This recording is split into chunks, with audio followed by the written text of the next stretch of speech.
Namaste, and welcome to Transcend, your daily source of inspiration and spiritual wisdom. Namaste.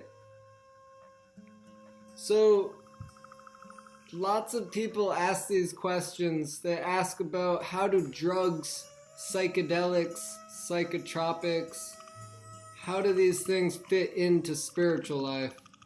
So, that's an interesting question, really, because it's a very broad subject, but in essence, okay, so psychedelics, they're good for mind expansion, for expanding the paradigm that we live in this world, for opening us up to different dimensions of energy and different paradigms of thought and experience and sensory perception. As anyone who's done psychedelics, they can obviously tell that their sensory perception was greatly expanded. And people, they get feelings of unity. They get feelings of unity and love with, could be the entire universe, could be, they just get a general senses of unity a lot of times. And so these psychedelics, they can help one come to a higher material consciousness. It's a subtle mindset. The psychedelics, they allow you to interact with the subtle energies of this world. And that gives a greater sense of love, a greater sense of unity, a greater sense of bliss, all these things. But psychedelics, they're good for healing. They're good for healing psychological problems, and they're good for breaking us free of our notions that everything is so sturdy and so concrete in this world when it's really not. So, but the downside is that transcendence, divinity, is never accessed by anything other than kripa, which means grace. And so the Christians use the word grace. And in Sanskrit, the word is mercy, kripa. And so the aspirant, they have their personal effort, and then divine, the internal Shakti, the internal energy of divinity will come down upon us. It's a descending thing. That's what spiritual life is. It already exists eternally, and when we are capable of receiving that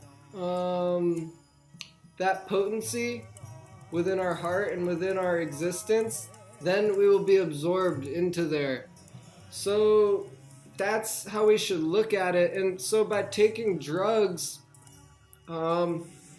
transcendence can come anywhere. It can come in a psychedelic experience. It can come in a dream. It can come in the just normal waking state. You can have a mystical vision. There's so many different ways that transcendence can enter our lives. But so the thing with psychedelics is that it's often confused with spiritual experience. No joke. I've been talking to people, I've been to so many camping festivals where drugs are very prominent, and I've been walking around doing stuff and, distribute spiritual literatures and things. And I've had people legitimately tell me that they were enlightened while they were cooking cheeseburgers on a barbecue, drinking a beer, and smoking a cigarette. I've had people tell me that they were in an enlightened state and they were doing that just for fun. I don't know. But we can see how, we're not going to judge anyone, but generally speaking, that seems to be kind of a delusion. And because enlightened people don't really act like that. And that is the symptom of genuine spiritual life. is that it greatly it transforms your life. So you leave all of your negative habits behind. And that's not even just one isolated incident. That's happened to me so many times. People tell me stuff while they're blatantly doing things that aren't spiritual. And so the thing is that these drugs, they can give a sense of connection, and that's good, but people become addicted to the ease of feeling something higher than what they're used to. And it's good to want something other than we're used to, but in reality, that isn't good enough. Wanting just to experience more, that's one primal thought of a spiritualist. The spiritualist wants to experience the highest thing, divine love, bhakti, prema. They want to experience that, of course. They want to experience the highest limits, the highest zenith of Ananda bliss. But those things, we should understand, are so powerful that there is no looking back. You can't have an experience of Ananda, of true spiritual Ananda and true love, and then regress into your into such an awful habit, such as eating cheeseburgers and whatever, And so one will just fully dedicate themselves to spiritual life, whatever way that manifests.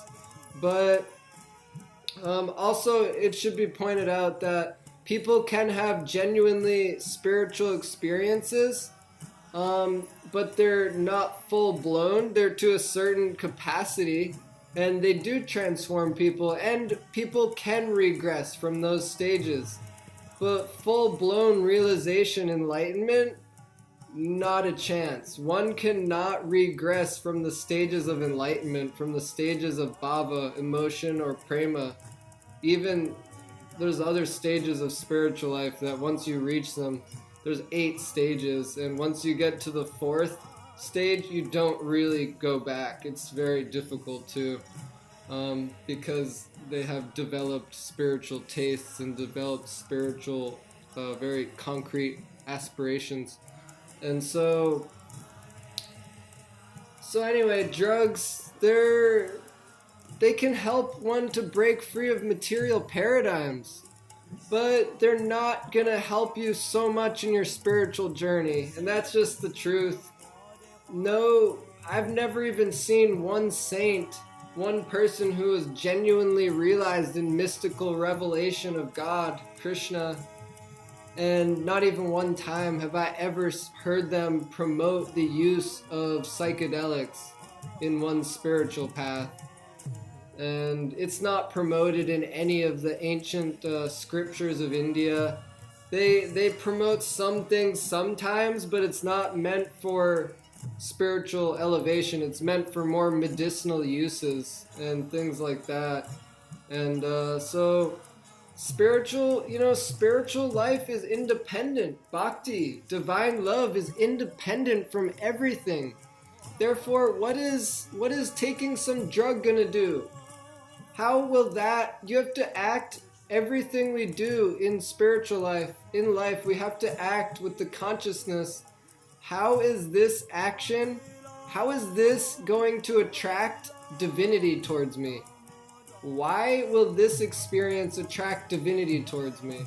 Because that's the true perception. Not that I will get divinity within the grasp of my own hand, but how will divinity want to come and place itself in my heart by its own grace? That is what true spiritual consciousness is about. And so taking drugs is more of the platform of like, I'm going to take this and I'm going to bust through the doors of consciousness, bust through the doors of divinity.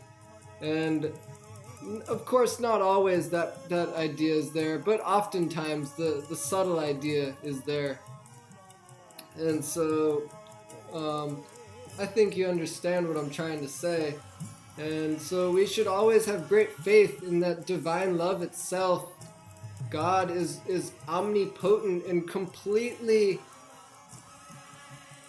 completely qualified to awaken within our own heart and to transform our consciousness without any external thing going on. So I personally have had my most amazingly drastic transformations and spiritual realizations. They've come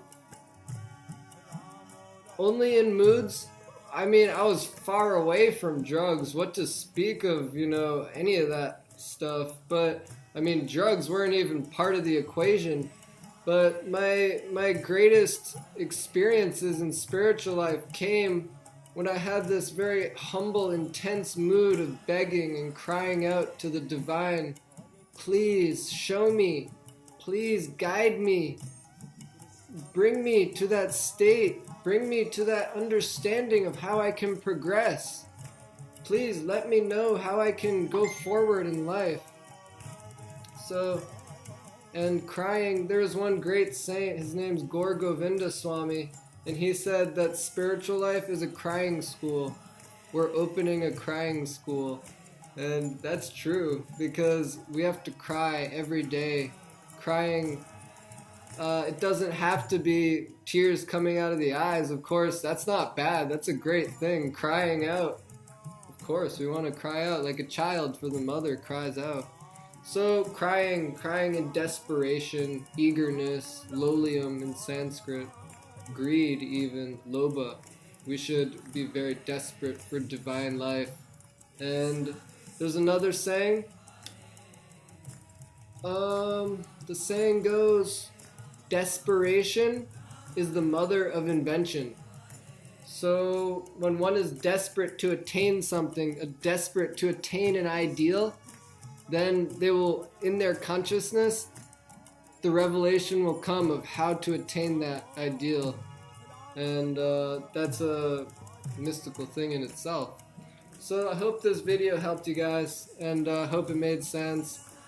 And please feel free, if you liked it, to subscribe to my channel, share it with your friends, and let's help spread divine life to all the living entities in this world. And that will be a very nice thing, and I will very much appreciate that by if you help spread these teachings of ancient India to everyone, and teachings of spiritual life. So thank you for your help, and thank you for your time, and have a nice day. Namaste.